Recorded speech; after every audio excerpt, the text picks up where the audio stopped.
The Samsung Galaxy camera is interesting because it had such great software. But let's be real. The camera that you're going to use the most often is in your pocket and it's on your smartphone.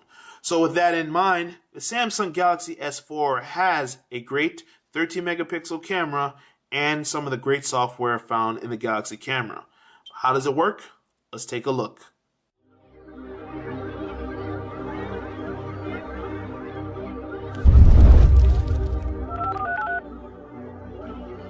The Galaxy S4 has a variety of shooting modes, and I mean a variety. There's 13 in all. You have Beauty Face, which is good for portraits. It's going to try to enhance your facial features, remove blemishes, things like that. There's Best Photo, where you hold the camera button down and it takes a series of photos and you choose which one was best. Then there's Best Face. So let's say you and a group of people are taking photos, but in one image, one guy blinked. In another image, a girl was looking away from the screen. It takes the best face from each person in that photo and then forms one solid picture. It's very good. And sound and shot is something that allows you to take a picture and then it's going to bring the audio in at a later time.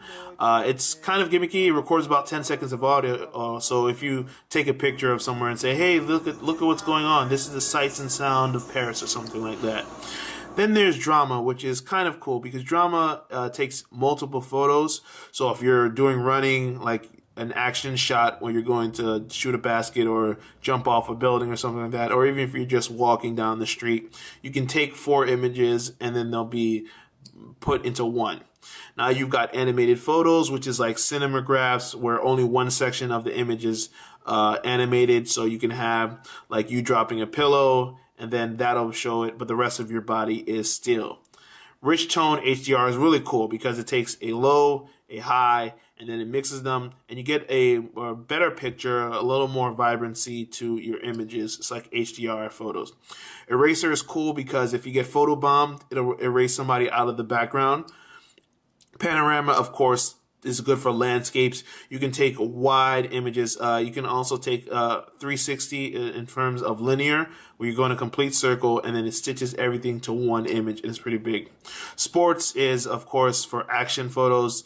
It's good for reducing motion. Then you have night, which lets in a little more light when you take low light without having to rely on the flash.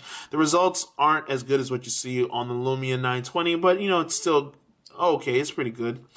And then you have auto, which is pretty much going to recognize everything for you. Now, there's a lot of shooting modes that I just went through. So let's look at some of the actual features that you can control aside from the shooting modes. So here I have my little mini studio, and I'm going to take a picture with the Galaxy S4. But the first thing I want to do before anything is learn the interface. So here you see I can go, if I want to switch to video mode, I can tap video. And right now it's recording this video. I can stop it, I can pause it, or I can take a picture while I'm doing the video. So I have all of these pictures saved. So I can kill 2 birds with 1 stone, just like that. Now I stop it, and of course, if I want to change the settings, so let's say right now there's too much exposure, I want to change that, I can tap the settings button, and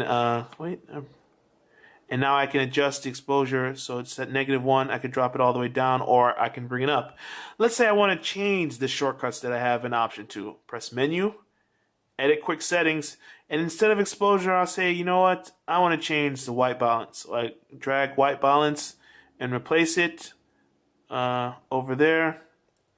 And I drag voice control and replace anti-shake. And then now I have a new list of quick settings. Now, I mentioned voice control, and that's pretty cool because this allows me to take a picture just by saying cheese.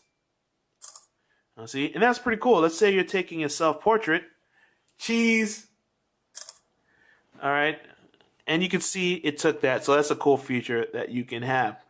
Now, in terms of this camera right here, this is how you switch between front-facing and rear camera. Hello, everybody. But let's say you want to do both. You want front-facing and rear at the same time.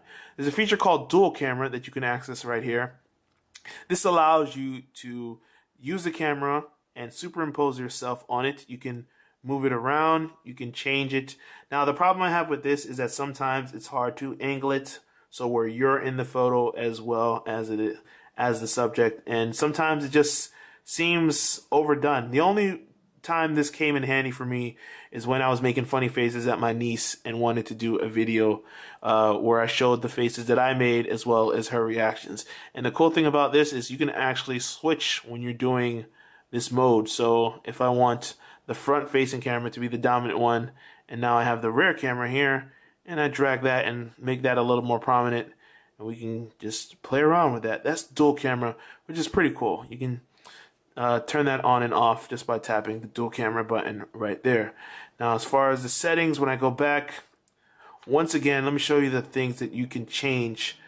You can have your photo size be different. You can have burst shot, which basically takes a lot of photos within seconds of each other, less than seconds. Face detection, which helps with focuses on people's facing. You have metering, which is another tool for focus. Then you have ISO, which kind of helps control the light, the amount of light that comes in. And of course, anti-shake and auto night detection are pretty much self-explanatory. On the video side, you can change the size and you can turn off stabilization. When you have stabilization on, if you shake too much, the jitteriness, there's a little like waviness around the edges where the camera tries to settle itself, but it can work sometimes for people. You can also adjust the white balance. You can have the volume key actually be your zoom. So if I turn left or right, it'll zoom in or zoom out depending on how you see. Let me see. When I press it, you see it zooms in. You can also do that by pinch to zoom if you want to zoom in on your subject. But this is a digital zoom lens, and digital zoom is typically crap, so avoid it whenever possible. And when you tap the button right here, you can switch between the different forms. You can have Buddy Share, which allows you to pair with another Samsung device and share your photos. You can have Share Shot, where if everyone has a Galaxy S and you're all within like a close range, all the photos I take will appear on your photo. All the photos you take will appear on my phone. Now, Remote Viewfinder is another cool thing because you can connect this to a Wi-Fi direct device. As for the camera quality, I'm kind of pleased with what the Galaxy S4 has to offer. There are some times where I thought it was struggling to focus in low light, especially in video. It does a pretty good job when you're recording video outdoors for sure. Even when you're indoors, it does a kind of good job. It's not as clear as some other devices on the market. And the auto settings sometimes let in a little too much light. But the great thing about the Galaxy S4 is that it has those controls. Right now you're seeing some of the samples of photos that I've taken. Be sure to click the videos and look around and see some of the video samples. But overall, I think the Galaxy S4 camera is good. Having a 13 megapixel lens doesn't make some huge improvements, so don't fall into the trap of megapixels being bigger meaning better. It's just a good, solid phone that takes solid photos. So it's reliable, it's very customizable, and it has a lot of great software you can play around with and get the photos just the way you like. So this is Andrew from MobileBurn.com taking a look at the Samsung Galaxy S4 camera. Thanks for watching and hope you enjoyed the video. Cheese!